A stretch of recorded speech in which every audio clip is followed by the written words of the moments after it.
Well, I don't know about you, but I'm really worried about what happened in Amsterdam over the last couple of days. The fact that there have been these horrendous anti-Semitic attacks. We also now have information about pro-Palestinian activists plotting to throw Armistice Day events into chaos with a series of highly coordinated protests. There are 5 UK cities targeted by youth demand, which is linked to Just Stop Oil.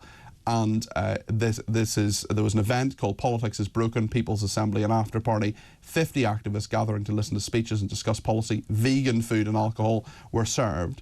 And they were told they were planning to wreak havoc, actually, not just tomorrow, but Monday, at a time when thousands across Britain will, of course, honour those who gave their lives for this country.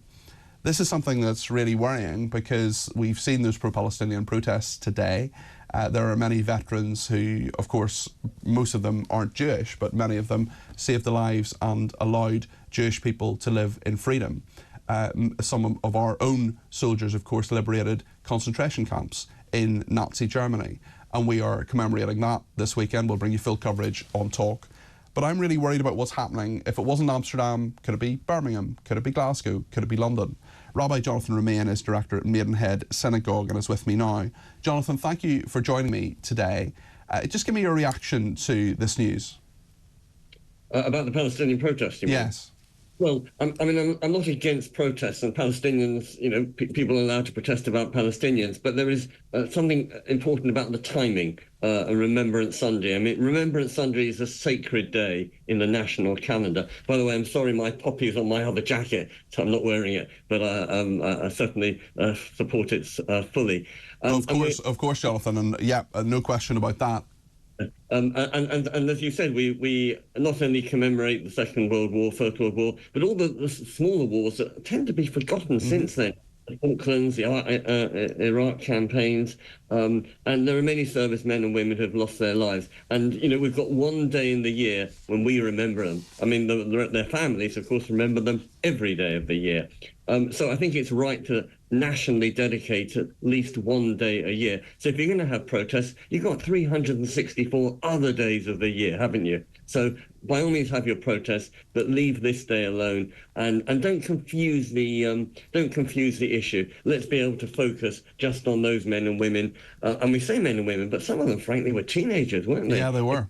Yeah, some of them, especially in World War I, told a few porcupines about their age to actually be called up because they wanted to serve their country so much. In a call to action, this organisation, Youth Demand, on their Telegram channel, this was posted on the 5th of November, told activists that in just over a week, our nationally coordinated actions will be popping off all over the country. In an apparent threat to remembrance ceremonies in the 5 cities being targeted, it finishes, "We know we have to shut it down for Palestine." I mean, these are ceremonies to remember people. They're the most dignified thing about being British. They are people who fought for our freedom. This is what we should be doing, and these activists who want to push an agenda that is very little to do with the wars that people have fought. In fact, it's nothing to do with the wars that people have fought. Want to shut it down, as they put it. Yeah, which is wrong. And by the way, your remark about people disguising their age applied to my father.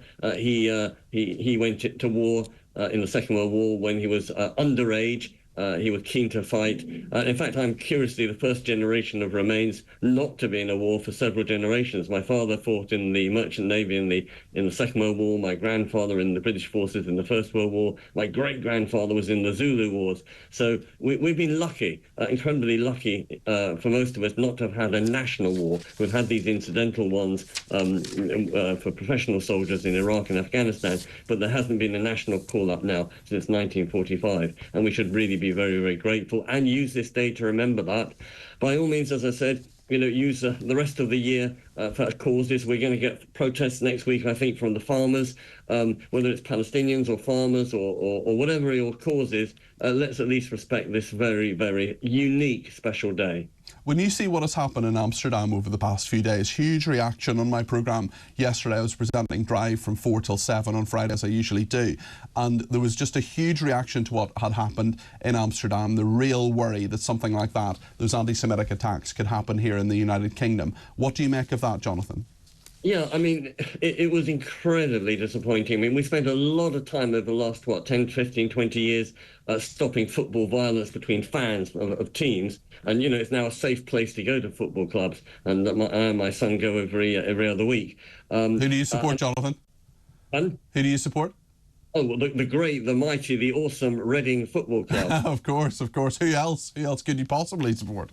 My local club. And yes, the danger of this, what happened in Amsterdam, is not only in itself, which was appalling, but also the copycat effect. And then other clubs or other fans or so-called fans of other clubs will think, oh, well, that happened in Amsterdam, let's do our bit too.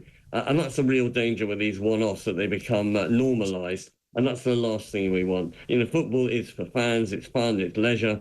You get as many women and children now as you do men going to football matches, which was unheard of when I was growing up. You went with your bother boots, not to enjoy a family outing. It would be tragic if football now becomes politicised, not just about Palestine, but about any other issue.